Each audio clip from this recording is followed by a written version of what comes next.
What is up mga papi? Na-miss nyo ba yung mga Air Spencer scent review natin?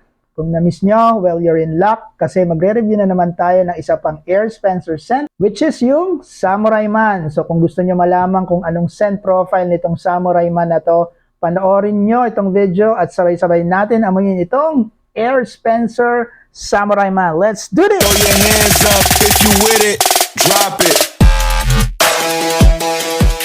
Pero wait lang mga paps, wag ataters. Bago natin amuyin tong Air Spencer Samurai Man, i-check muna natin kung ano ang laman nitong box niya sa loob. So of course, andyan mismo yung Air Spencer can. Yung Samurai Man, ang color ng can niyan is blue. Iba-iba kasing scent sa Air Spencer, iba-iba din yung color ng can.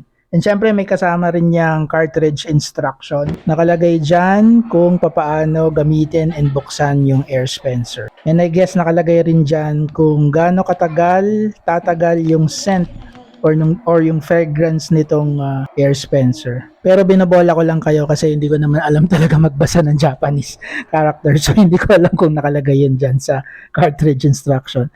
Alright, so dun sa Air Spencer can, meron yan yellow sticker. Warning yan, sinasabi niyan to avoid spilling, open one side first. So, open one side of the can first. Okay, so ayan, 368 ang Samurai Man. I guess scent number yata yan eh. And then ayan yung itsura ng Air Spencer. It should have the label Eikosha, tapos may PAT made in Japan. So ayan yung itsura ng top part niya, easy open. Meron rin yung takip para makontrol mo kung gaano kalakas yung scent na i-diffuse ng Air Spencer can mo.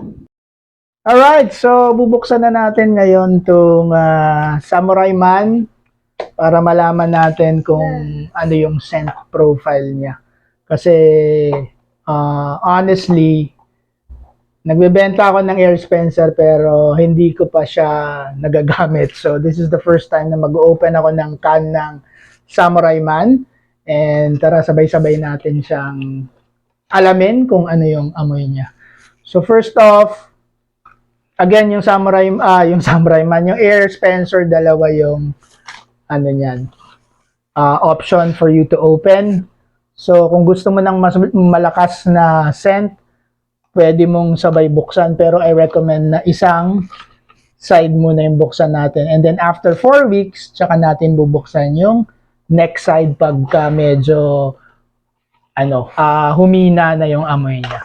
So, if you are going to look at the can, meron ditong caution, yung yellow sticker. Sabi rin dun sa yellow sticker, to avoid leakage, please open other side first. So, i-open na natin. So, itong Air Spencer, again, siya lang yung alam kong car freshener na gumagamit ng ceramic diffuser. So, yung ceramic diffuser is a better way to maintain the scent ng mas matagal para mas matagal yung duration ng car freshener scent natin. Di ba? Medyo magulo yung anak ko. So, amoyin na natin. Tingnan natin kung ano yung amoy. Open na natin. Isang side lang muna.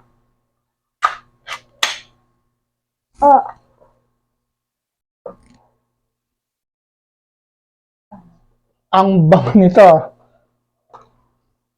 Ang bango. So, ano ba? Floral, fresh. Very fresh yung amoy niya.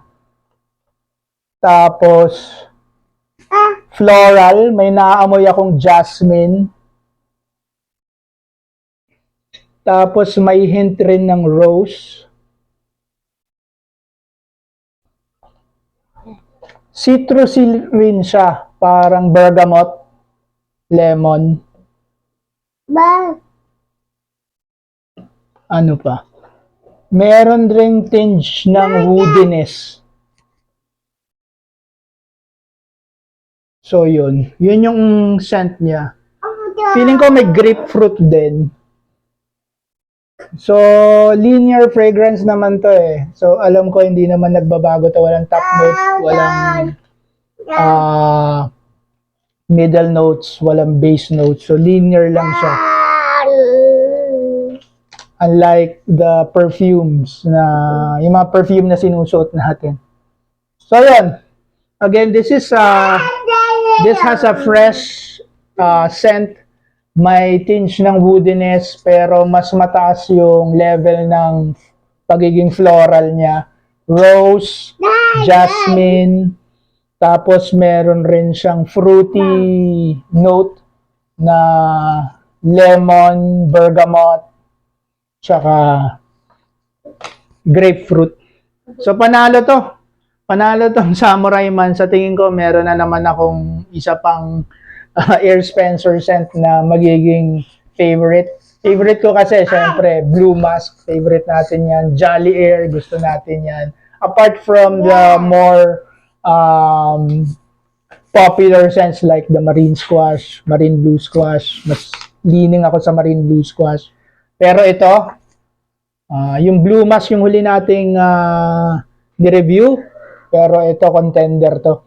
Samurai Man, panalo to. Parang meron rin siyang kaamoy na pabango. Hindi ko lang ma-pinpoint exactly kung anong pabango yung kaamoy niya. Pero yon, mga pabangong oud ang scent profile.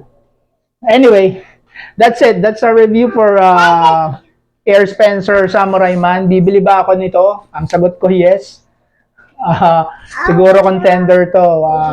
Magiging isa siya sa favorite ko apart from the Jolly Air, Marine Blue Squash, Pink Shower, ito, Blue Mask, and then ito, Samurai Man.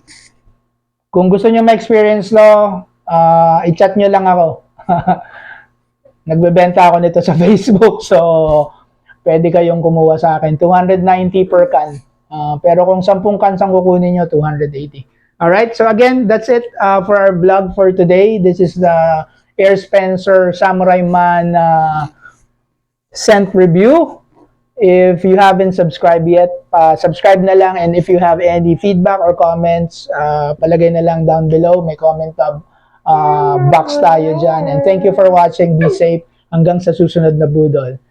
Be safe everyone. Thank you.